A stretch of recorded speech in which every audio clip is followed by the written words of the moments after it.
guitar enthusiasts of every stripe and description. It's Steve, the OG Guitar Nut, and welcome to Guitar Nuts Anonymous. Coming to you directly from the Guitar Nuts Anonymous studio here in picturesque Nashville/Antioch, Tennessee. And you can't tell from this particular view, but the GNA studios are in a state of, well, I wouldn't call it disrepair, let's just call it disorganization like never before. I've just been up to a lot. Delving heavily into my new fixation with electronic music. Let's just say there's a lot laying around at the moment where normally I'm a very organized kind of a person, and it's a work in progress. So anyhow, it's been 2 weeks since I last posted a video, which of course was, well, among other things, I had mentioned the number of subscribers we had was approaching 700 at the time, and that as soon as we hit 750, I was going to finally draw the name for the winner of the Behringer Guitar Effect Giveaway, which, in case one lucky subscriber was going to win their choice of either an SF300 Super Fuzz, a UO 300 Ultra Octaver, or a EQ700 graphic equalizer pedal. Figured it would be quite a while before we actually got up to that 750 deadline number, whatever you want to call it. But I just checked our stats and we're actually sitting at 738. So I'm going to go out on a limb here and guess that by the time the next video is posted, we will have hit that number, because we seem to be picking up a lot of viewers and subscribers, which, hey, great, the more the merrier, right? And as soon as that happens, you know, this drawing is going to happen. And as I mentioned, this is good worldwide. I'll ship them anywhere. If you happen to live overseas, particularly someplace like Australia, it'll cost me more to ship it than the pedal's worth, but that's all right. It is what it is. So if you haven't subscribed yet and you're interested, all you need to do is subscribe, and then let me know which of these three effects you would like to have in the comments down below. Speaking of the comments down below, I encourage you to leave comments about virtually anything. I've certainly got plenty of comments lately about, well, about recently this Gibson Les Paul Custom that I spoke about in a recent episode. I've been informed that it's a complete piece of garbage. I have no idea how someone could know that, having never actually laid physical eyes on it or touched it. But, you know, apparently there are some people out there that are just far more, you know, intelligent, I guess just more worldly than I, because personally I think it's a pretty great guitar. Does it have some issues? Yeah. Are the issues that I can't fix? No. Are the issues that I ran into with genuine Gibsons? Yeah. Yeah. So it is what it is. But anywho, so leave comments below about anything really, especially things you want to see or hear or know about here on the channel. You know, also, as we said before, you got to subscribe. I'd like you to comment.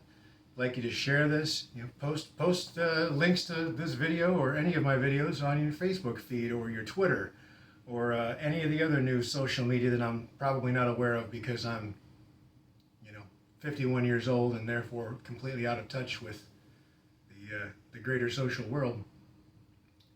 But do all those things and ring the bell and tell a friend and tell an enemy and go tell it on the mountain. You heard me say it before, if you've ever been here. And if not, you're welcome aboard.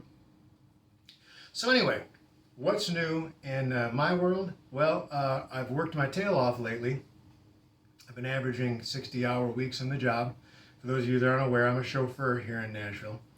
And of course, I'm not at liberty to divulge to you the identities of any of the people I drive, whether they just be common folk or celebrities. But I can tell you that in the 2 weeks since I last saw you, I've driven a woman who sang and wrote music, songs for one of the biggest rock groups, pop rock, whatever, in the history of music, and who has a distinction of having several songs penned on one of the most highly sold albums in history. No names. She may or may not have been portrayed as a goat on South Park once. Also, again, can't say who, but I drove someone very recently who actually lives nearby here, who has the distinction of actually being fired from one of the most popular heavy metal bands in history, who were legendary for their alcoholism. He was fired for drinking too much. That's quite an accomplishment. But I can't give any names. And finally, the most, to me personally, the most interesting person I've driven recently, again, I can't divulge any information other than to tell you that he plays drums and he's been known to get by with little help from his friends. That's all I can say. So we'll leave that there.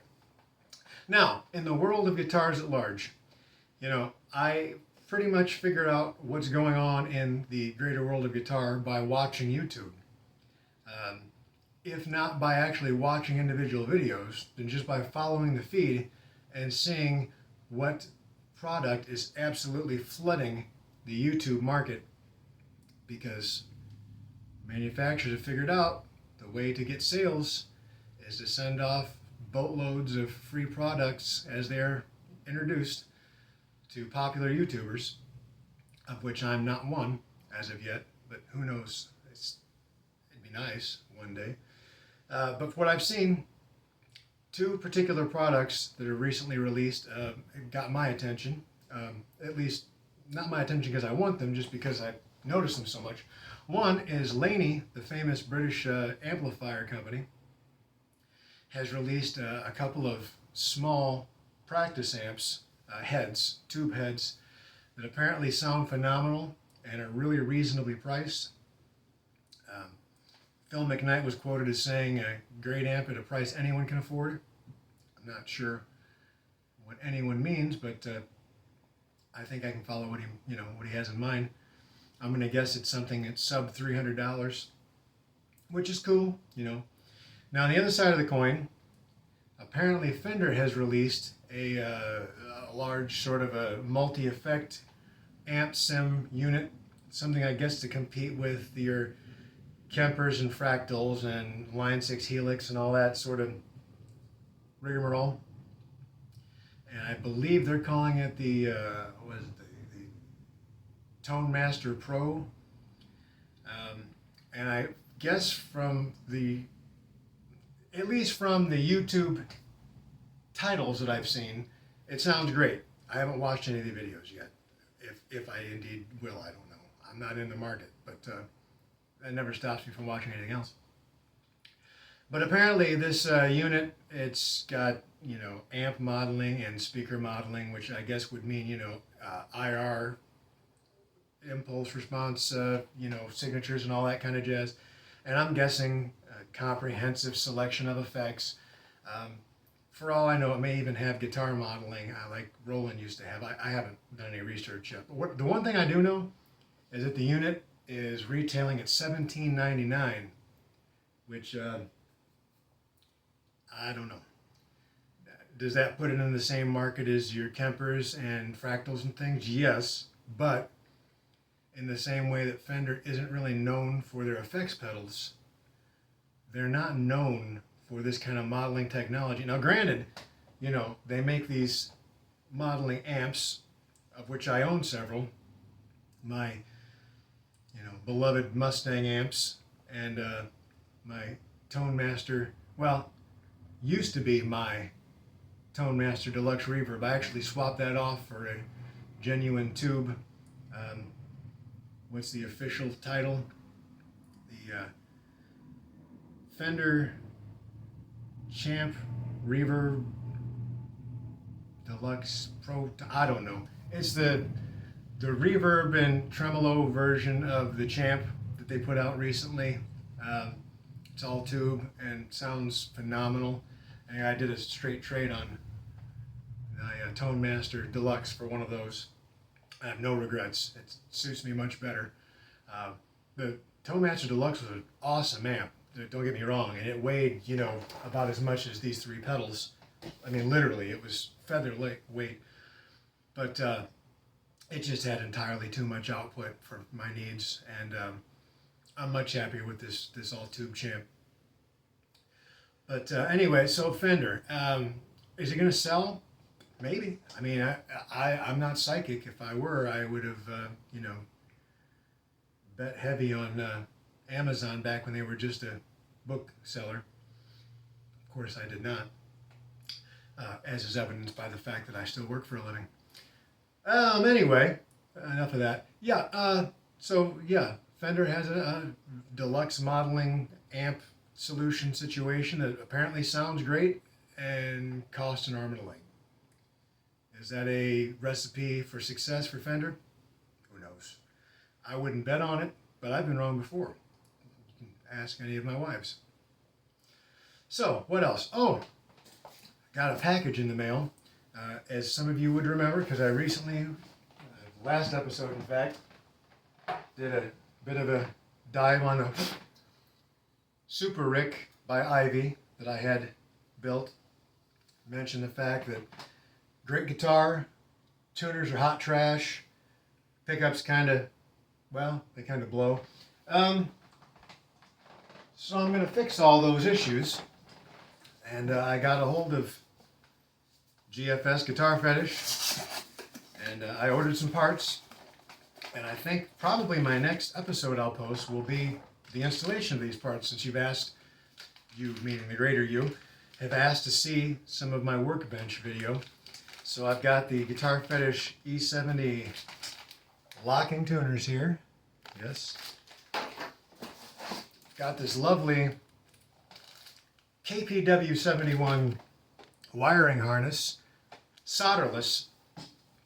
Every last part of this thing just slides into the guitar and locks together with these wee, that's even smaller than an 1/8 inch, these itty bitty jacks. And literally the only thing that has to be attached, which you could either solder or not, is the ground wire. So that's cool. Of course, pickups. I went with the KPH35 Dream 180 set. These are touted to be the perfect blend of Rickenbacker chime and PAF warmth and growl. They're interesting, and of course they've got a plastic sort of, well, you know, not coating. Oh, here it is. It comes off. It just peels right off. There we go. And leaves interesting marks. Well, anyway, we'll get to that later. But as you can see, it's a neat little pickup, and it's covered, but you can see the pole pieces, but you don't see the bobbins. It's a interesting look. I kind of like it. It's sort of clean. Yeah. So I'm looking forward to getting all this installed in the SUPARIC. I think it's going to transform it into the gigging machine that I envisioned it being and that I ordered it to be. On and off topic, but related, part of the reason this room is trashed at the moment, apart from me trying to put together my first electronic music rig, is I'm preparing for a ray gun gig this Friday at the 5 Spot in East Nashville. If you happen to be local or you're going to be in town, by all means stop by. First round's on me if you come in and say you're a viewer. So that'll be fun. It'll be especially interesting because we have some great guests coming around this time, including local legend David Harvard, from, among other things, the current band Friend or Foe, and formerly of Blood Drive, and well, he's just well known in town. Rebecca Weiner-Tompkins on electric fiddle. see who else we got. Fawn Larson singing a couple of songs, playing harmonica. She's a mean harp player. We're having a visit from, who else? Lisa. Not Lisa in Cult Jam. Lisa. Why can't I think of Lisa's last name? Because I can never remember anything. Mick was right. Getting old is a drag. Lisa Oliver. Yes? Is that it? Yeah, I think. If I'm wrong, sue me. And most interesting to me, K-Max, which is none other than Kevin Max, formerly of the legendary Christian rock / rap / hip hop whatever group DC Talk. He's stopping in to sing a couple of songs.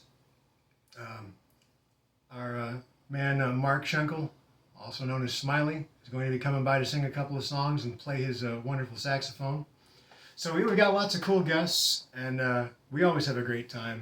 And the 5 Spot's a great place. They've got, well, I can't say they've got a great varied menu, but they do have an amazing selection of fries.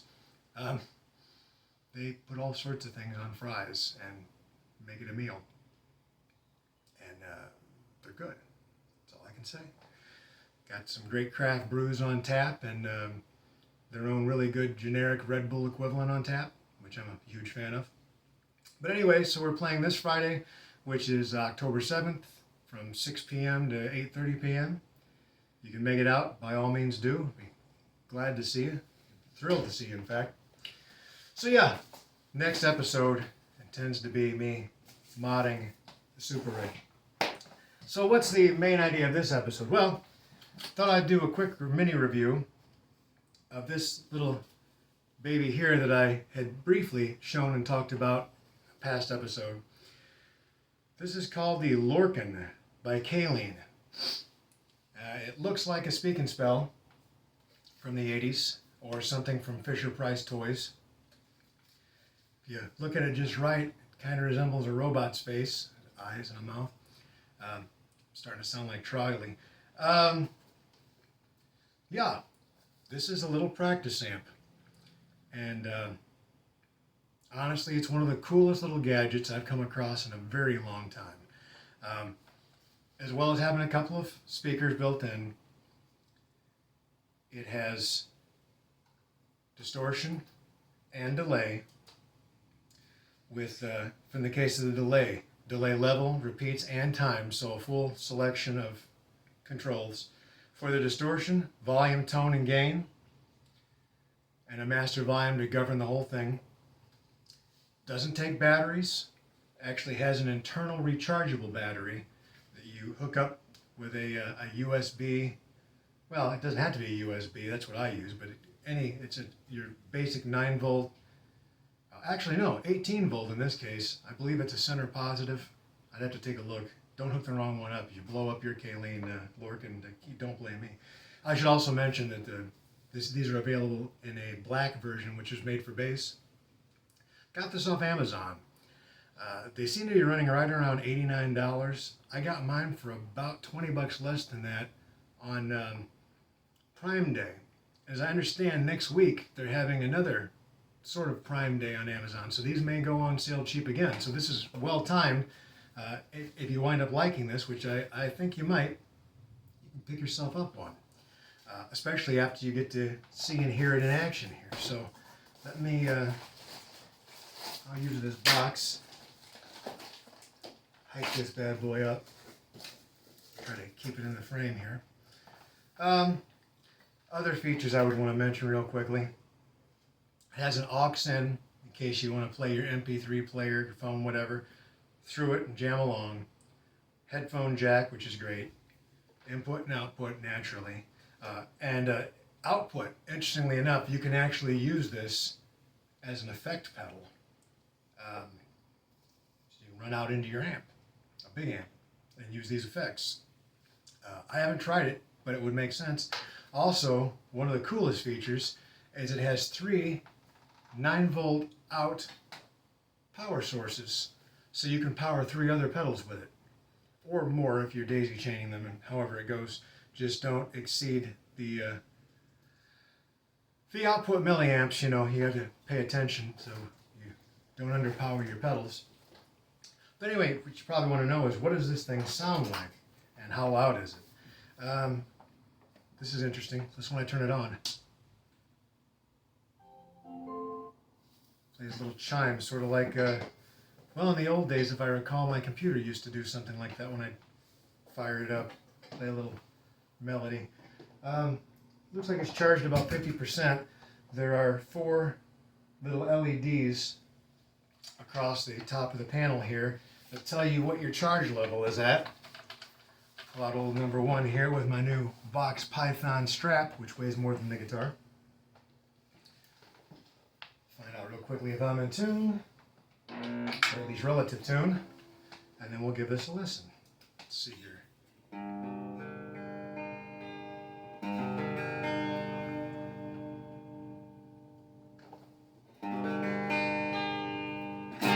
Close enough for our purposes. Let's see. Here's the clean sound with the, now keep in mind, with clean, literally all you have is the master volume. There's no tone control or anything else, so you just, it is what it is. But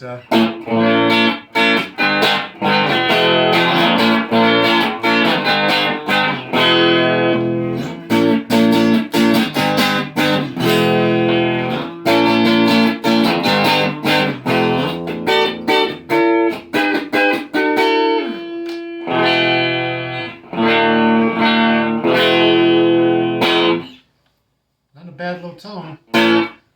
It's definitely bright, which wouldn't surprise anyone from a pair of 3-inch speakers. Now, I'm sure you're curious. I'm just going to set all the controls to high noon to start. And let's give a listen to this delay we click on here.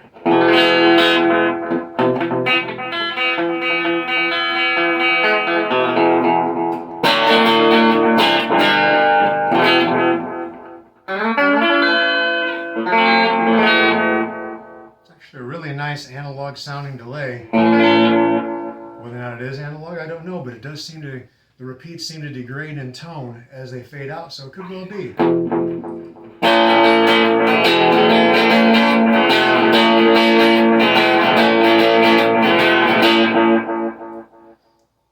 Almost sounds like there's a reverb along with the delay when you play. Let's see here.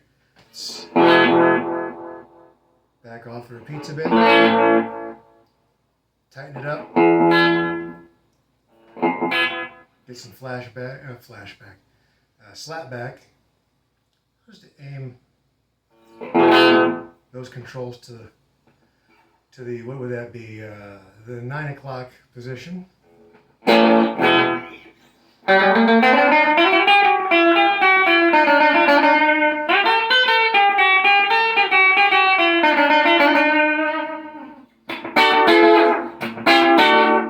Key. Not a bad little rockabilly sound.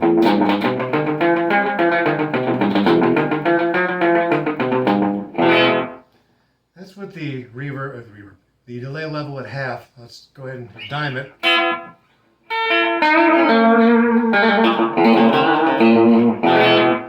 Let's see. Let's turn the repeats all the way up. Let's see if we get self-oscillation. Oh yeah, we get plenty of self-oscillation. And let's see what, just how long of a delay do we get here? It's gotta be almost a second, eh?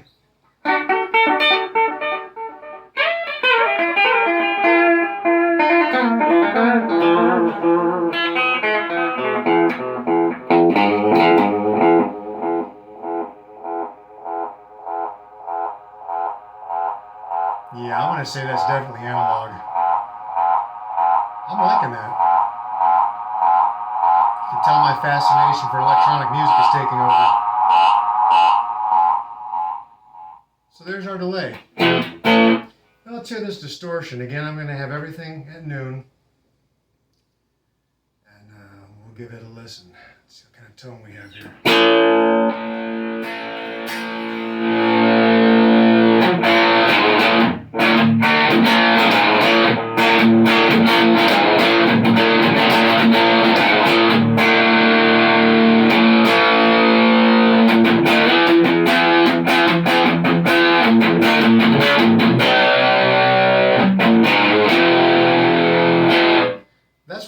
half and the tone right in the middle.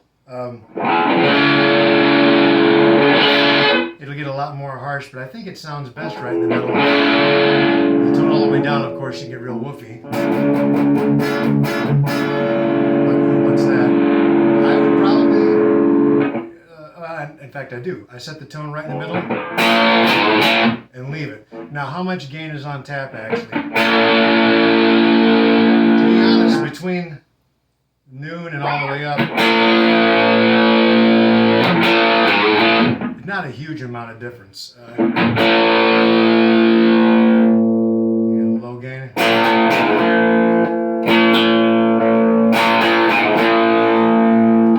Clean. Low gain.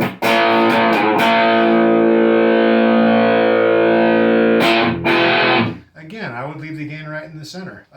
Now, if you're dying to get your Neil Young on, you can go ahead and crank it all the way up.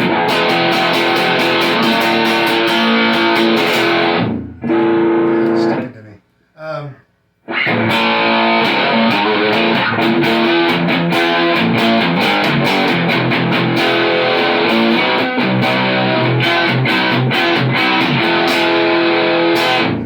Well, even with the gain all the way up, it's surprisingly clear. I mean, way more so than a big muff pedal, for instance. And then, of course, you can add both. You can add the delay in along with the distortion, of course.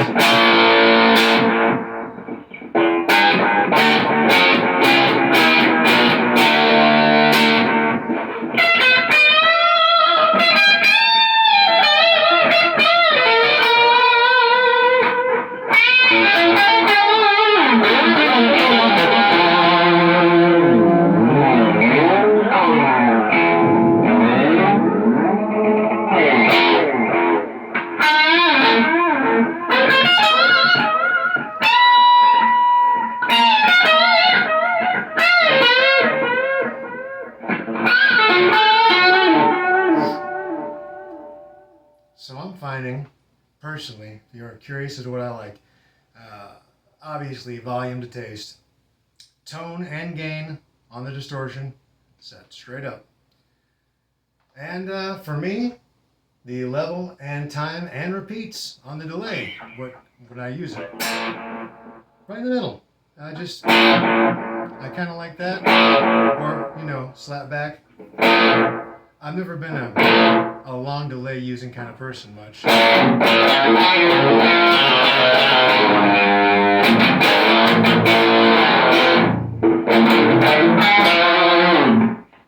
really liking that tone.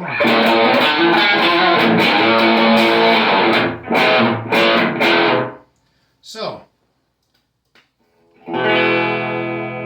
better not a tune.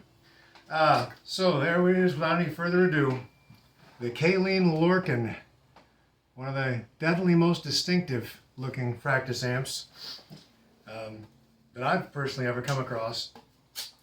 Like I said, I think I gave $69 for mine, but even if I'd paid the regular asking price of $89, I wouldn't have been disappointed. I really dig it. Now granted, I've picked up several of my beloved Fender Mustang 1 practice amps for less than that, but those of course are used, and this is a brand new thing, and it's very convenient. Being rechargeable, you can take it with you. It's an all-around cool piece, and I'd actually really like to get a hold of the black bass version and see what that's all about. I think it has compression and chorus or something on it. I'd really like to, if Caline's out there listening and wants to send me one, I will do a full in-depth review and, send me one. What the hey. For that matter, anybody out there watching, listening, whether you're a vendor or a builder, a distributor, or just a viewer, you got something you want me to check out, get a hold of me and we'll arrange to have it sent, even if I have to pay for the shipping. I need content. I'm running out of things to talk about here. I'm just not that interesting of a guy. What can I say?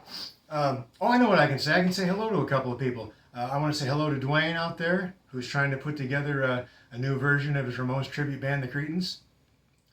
I want to say hi to my man Dave, who's keeping the cult of Chibson alive.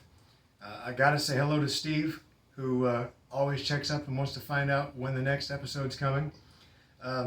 There's plenty others out there. Gavin in London, of course, who just sent me the early release of his band's album, which is great stuff. I gotta get together with Gavin and find out if he minds if I'm sure he won't mind, but I want to get permission first. Find out if he minds if I post a link to his album.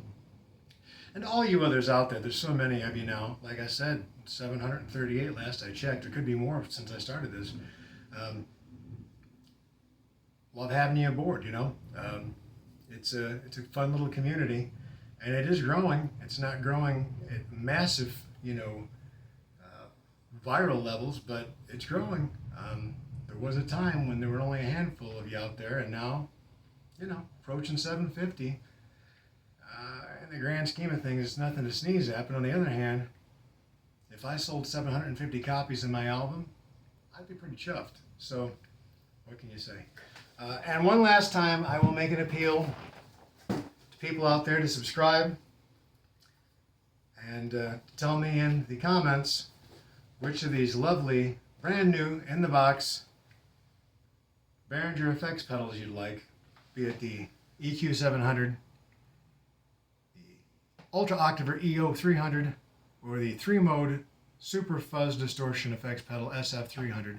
Which one of these you'd like, and if you're the lucky person whose name is drawn, you're going to get that sent to you just as quickly as I can get it out.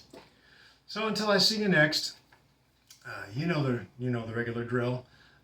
Stay frosty, stay cool, be good to yourself and others, and I don't want to say most importantly, because it's probably more important to be good to yourself and others, but for our purposes, most importantly, play your damn guitar. Till I see you next, Steve out.